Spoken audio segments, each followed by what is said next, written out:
fantasy managers. If it's week 18 and you're playing, well, this video is for you. PFF stopped giving out their information 2 weeks ago. How to modify it to try to help you out win that championship in week 18. So I'm going to talk about some offensive lines, and I'm going to squeeze in some tight ends. I know you're interested, so stick around for 7 seconds.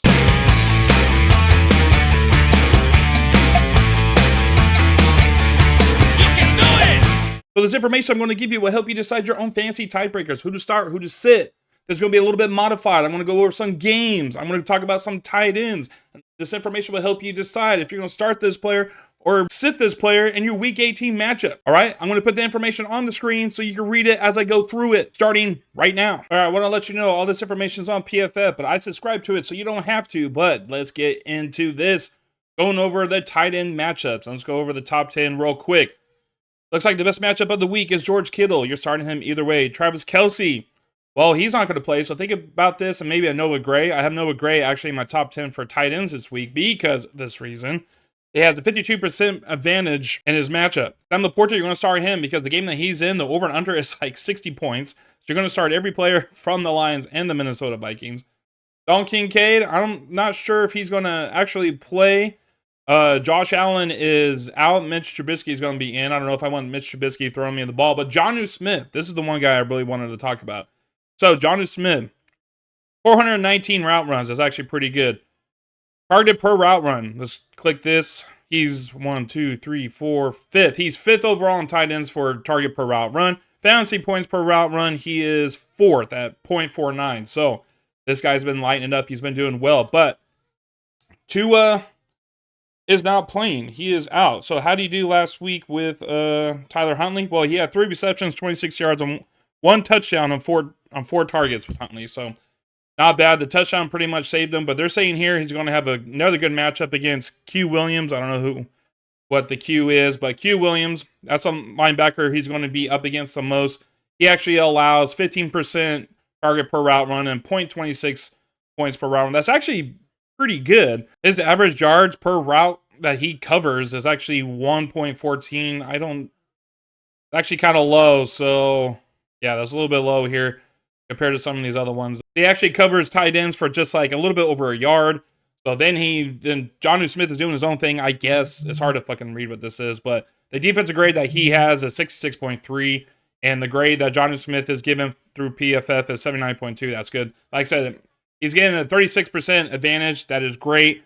Tyler Huntley is going to be the reason why he does perform this upcoming week. Next up I wanted to talk about was Tucker Kraft. Now, Tucker Kraft, he's running 415 routes on the season, but 14% in target per route run. But the thing is, on those targets or on those route runs, he gets fantasy points per route run of 0.37. That's actually a good combination. So when he does get targeted, he actually earns points for the most part. And then he's going up against, he's got a 27% advantage here. And he's going up against TJ Edwards for the Chicago. And his grade here is 60. And he allows a 0.30 fantasy points per route run. That's actually, let me see here. I think that's actually pretty bad. Or that's a lot. Yeah, that is bad. And he actually gives up a lot. So we go to the advantage back here.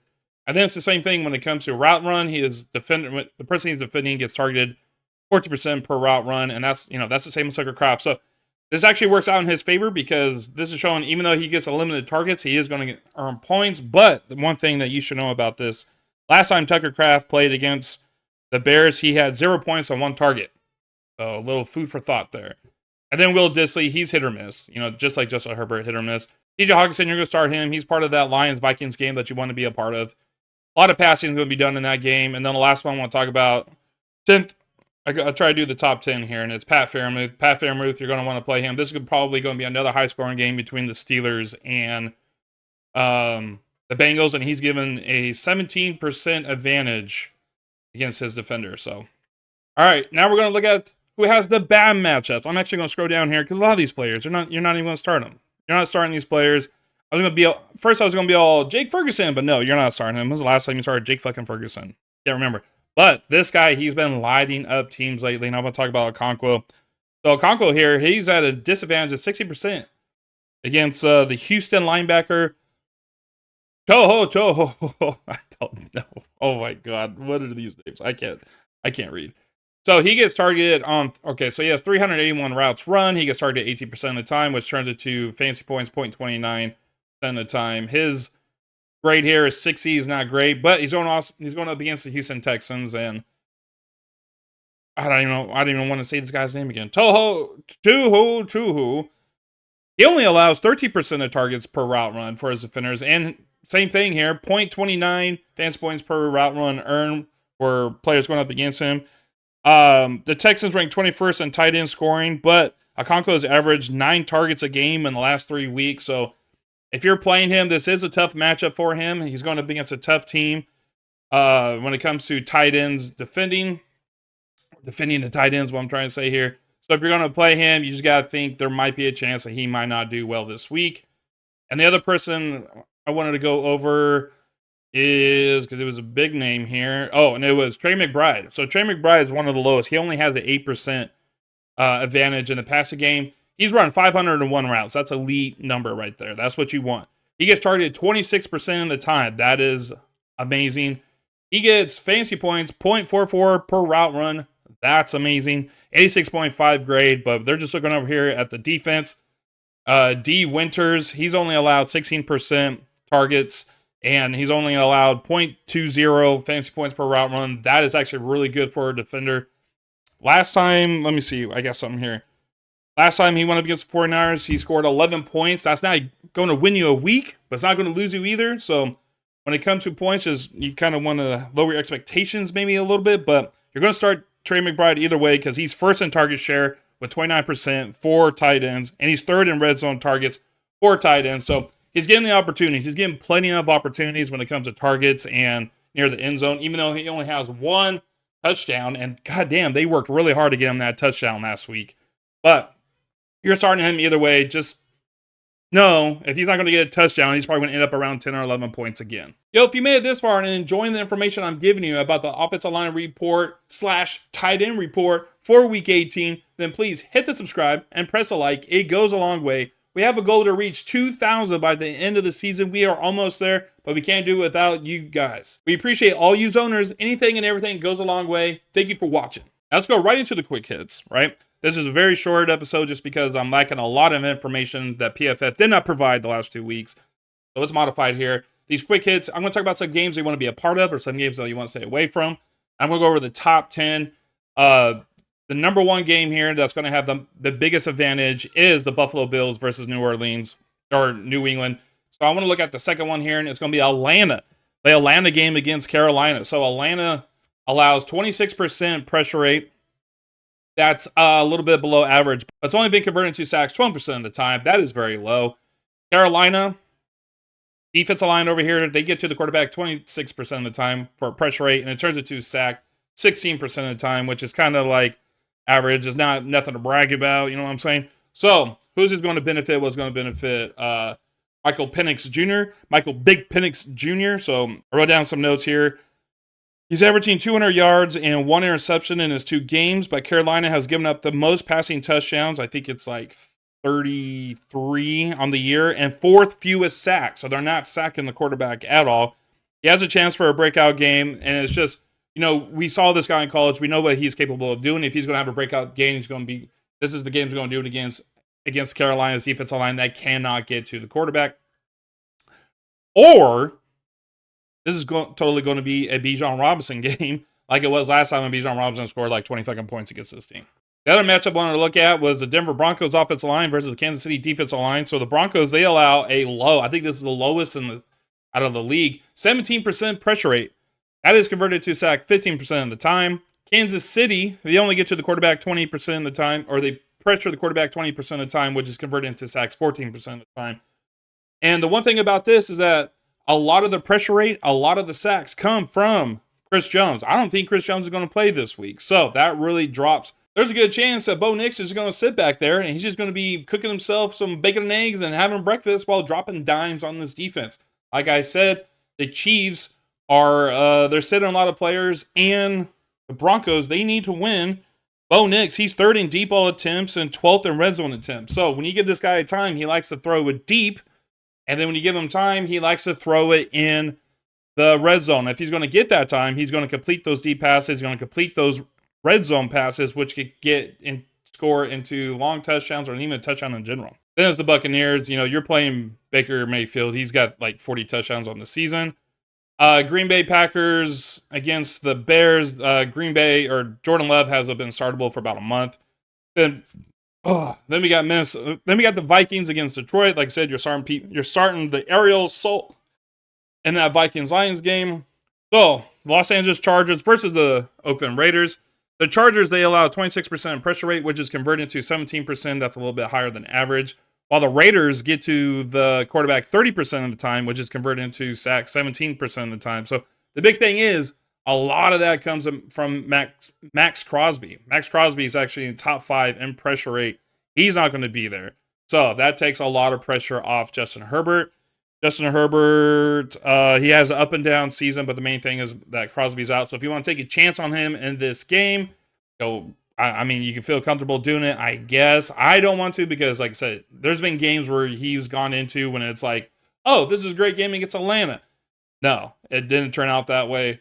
So he's a play and pray, but they're saying that he could do well this week. So then the last game I want to get into on the positive side is the Carolina Panthers versus the Atlanta Falcons. So Carolina, they are giving up 29% pressure rate. That is higher than average. It's converted to sack 50% of the time. That is around average. But Atlanta, their defensive line gets to the quarterback. They get pressure on the quarterback 28% of the time. That is one of the lowest in the league, which is converted into sacks 50% of the time, which is about average. But they are not getting the quarterback as much. Like I said, it's one of the lowest in the league. So Bryce Young, is this going to be a game that you can rely on Bryce Young? So Atlanta giving up 31 passing touchdowns this season, and then Bryce Young has gone back-to-back weeks with multiple touchdowns and no interceptions.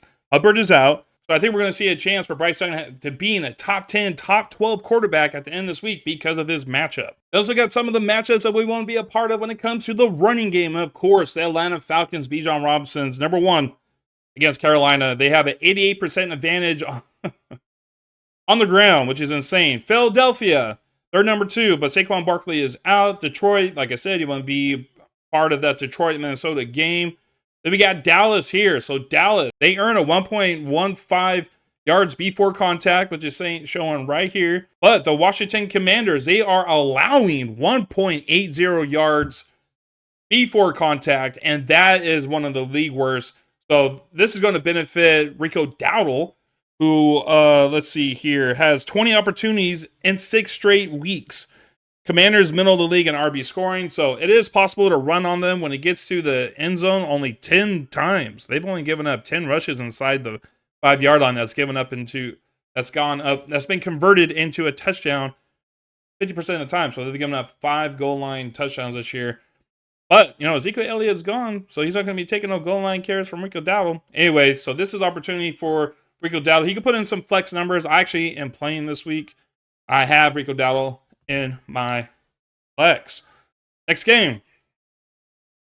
And we're going right to the next one. And it's going to be the Los Angeles Rams against the Seattle Seahawks. So the Rams, 1.34 yards before contact. That's like middle of the pack.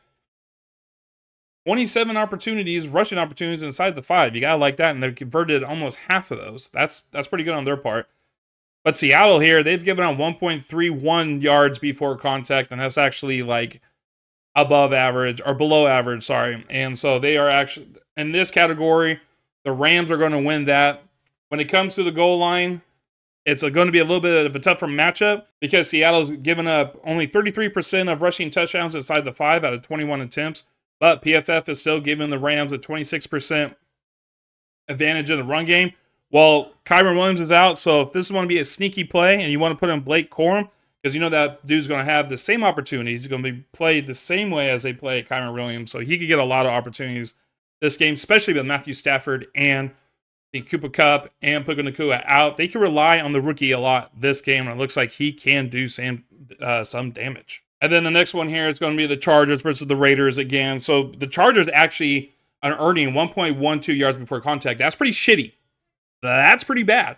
All the Raiders are giving up a 1.28. That's nothing to brag about either, though. That's below average.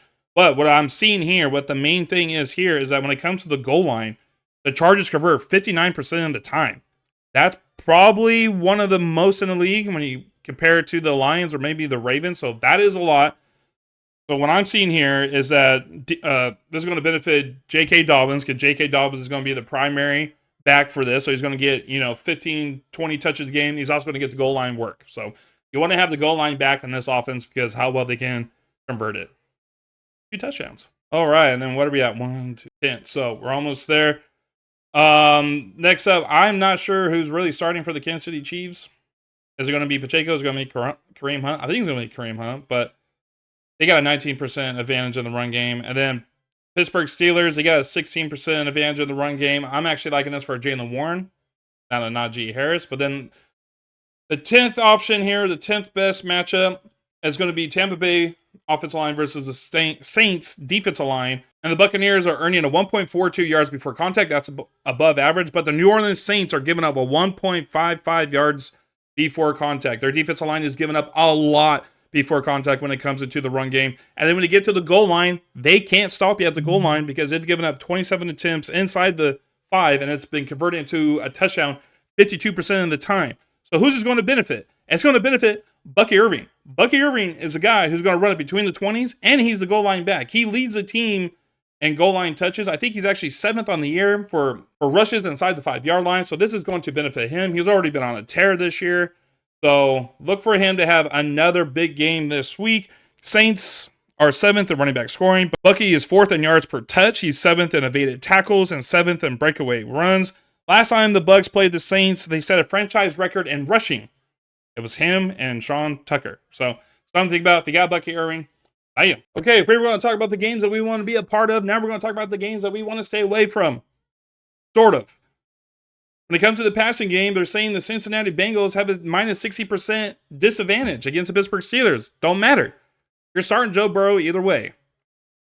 Next, the Giants are at a minus 37% in the passing, or disadvantage in the passing game against the Philadelphia Eagles. New Orleans, minus 27. They're at a disadvantage of 27% against the Buccaneers. I don't even know who the quarterback is. Is it Rattler still, or is it Carr coming back? It's probably going to be Rattler. I'm not going to start either one of them. Washington, they're at minus 27. You're starting Jaden Daniels either way. Then you got Baltimore against Cleveland. They're at disadvantage of 15%. You're starting Lamar Jackson either way. But the Seattle Seahawks, that's the game I want to talk about here. They're at a disadvantage of 50% against the LA Rams. So Seattle, they allow 30% of pressure rate, which is converted into sacks 15% of the time. And the LA Rams, their pressure rate is 37%. I believe that's got to be one of the highest in the league. It's converted into sacks 14% of the time. You wish that was a little bit higher, but it's not. But still, Geno Smith has been in this episode a few times in the season because he's not good under pressure. His turnover-worthy passes actually increase. He doesn't do well. He doesn't really convert into touchdowns. He only has 3 games this season where he's thrown for multiple touchdowns. Other than that, it's either 0 touchdowns or only 1 touchdown. You don't win fantasy leagues with those numbers. So hopefully you're not having to play this guy and you can avoid him. And then after that, it's the Tennessee Titans against the Houston. I don't know if you're really going to start Mason Rudolph in your championship. And then number 10 overall is going to be the Pittsburgh Steelers offensive line against the Bengals defensive line. So Russell Wilson, last time he went up against the Bengals, he threw over 400 yards, 414 yards, 3 touchdowns, and 1 interception, I think. So I think just because of the history, if you need to, he could be a streamer option for this week because of the history. So, but PFF is giving him a minus 9% or minus 8% disadvantage in the passing game. Remember that. All right, now let's talk about the running game. And the running game here, the very first one, Cincinnati Bengals again. They have the number 1 disadvantage in the passing game and in the running game. The Cincinnati Bengals are earning a 1.27 yards before contact, while Pittsburgh Steelers are allowing 1.36 yards before contact. So I don't know what's going on here, PFF. So the Bengals, they've had 25 runs inside the 5-yard line. They converted into touchdowns 36% of the time, while the Steelers have allowed 25 rushes inside the 5-yard line, which has been converted to touchdowns 44% of the time. So I really don't know what the disadvantage is here because Pittsburgh is actually allowing more yards before contact than the Bengals are earning. So I mean that benefits the Bengals. But Chase Brown, he's 4th on receptions for running back and 13th in receiving yards for running back. So even if the running game can't do well, if he's going to play this week, he's good in the receiving game. I think you're playing Chase Brown either way. Next up, New England Buffalo. Another 41% disadvantage in the running game. We're not even touching that game to begin with. Houston Texans a disadvantage of 32% against the Titans. Joe Mixon sitting. Damian Pierce is probably the next guy up. The guy who got benched for Joe Mixon, the guy that doesn't see daylight anymore. So I'm not worried about that. So this game that I do want to talk about is the Tennessee Titans offensive line against the Houston Texans defensive line. They're giving, PFF is giving a disadvantage of 20% to the Tennessee Titans. The Tennessee Titans only earn a 1.14 yards before contact, while Houston allows 1.41. And I bet that's because Derrick Henry just rushed for nearly 200 yards against them. And if you look at the one below here, Baltimore allows 2 yards before contact, which is insane. So I think that number has gone up a bit. But who's is going to benefit? Well, Tyjae Spears, it looks like he's going to be out. So it'd be like Tony Pollard. I got some notes on Tony Pollard. So Pollard didn't practice today, so he is questionable. But the Texans are 27th in running back scoring. Pollard has been good for fantasy because he is 11th in opportunity share. Not sure how much opportunities he will get in this game if he plays. That's the one thing about Tony Pollard. When I went and looked at his stats, there was nothing there blastering me in my face when it came to running. But he is 11th in opportunity share. He gets a lot of opportunities. And if he's not going to get that this game, it doesn't seem like it's going to be worth it to even have him in your lineup. After that, the Ravens against Cleveland. You're starting Derrick Henry either way because the last 2 weeks he has scored you over 20 points with over like 150 rushing yards like both games. Up to close to that. And then we got the New York Giants against the Philadelphia Eagles. So the disadvantage here is at 50% for the Giants. They earn a 1.22 yards before contact, while the Eagles allow just 1.18 yards before contact. That's one of the lowest in the league. Last week, Tyrone Tracy just went up against the Colts. The Colts only gave up 1 yard before contact. He went 20 for 59, I believe. So just under 3 yards per carry, which is not good. You don't want that out of your running back. So there's a good chance we're going to see that again because you're not able to run against Philadelphia unless you just get the ball over and over and over and over. He's actually splitting carries with Devin Singletary. I don't really like this matchup at all for Tyrone Tracy. If there's a chance that you could leave him on your bench this week, I think I would. The next game, the Seattle Seahawks against the LA Rams. It's at a negative 11%. It's at a disadvantage in the run game for Seattle. I actually have Zach Charbonnet as a sit for this week because since his blow up, his nuclear game against Arizona, he hasn't scored more than 13 points. Now he's going up against the Rams, who have not given up more than 9 points in the last 3 games. So not a good matchup for him. Then you got the Browns at Baltimore. It's a disadvantage of 7% for the Cleveland Browns. I mean, look, you got Nick Chubb out. You got Jerome Ford out. So you're going with the backup running back, going up against one of the best defensive lines in the league. I'm not about that. And then last, it's the Chicago Bears against the Green Bay Packers, and the Bears are given a disadvantage of 6% in the run game. The Bears are earning a 1.37 yards before contact, but Green Bay has really stepped it up. Their defense has stepped up for the past month and a half, and they're only allowing a 0.97 yards before contact. I do believe that is the lowest in the league. So it's going to be really tough for DeAndre Swift to do anything on the ground versus the Packers. You got to hope that he gets a scoring or a receiving touchdown. And that's a wrap for the offensive line, defensive line report / tight end report for Week 18. The information you receive from this can help you decide your own fantasy ties. Which players you're going to start, which players you're going to sit. I don't know why I'm yelling. Every Friday night, me and Tyler do a live episode on YouTube where we go over our rankings for that week. Click this video here, and you will see how high or how low your player ended in our rankings. Plus, we answer questions from the chat, like starter sit questions. I will talk to you in that video. Deuces.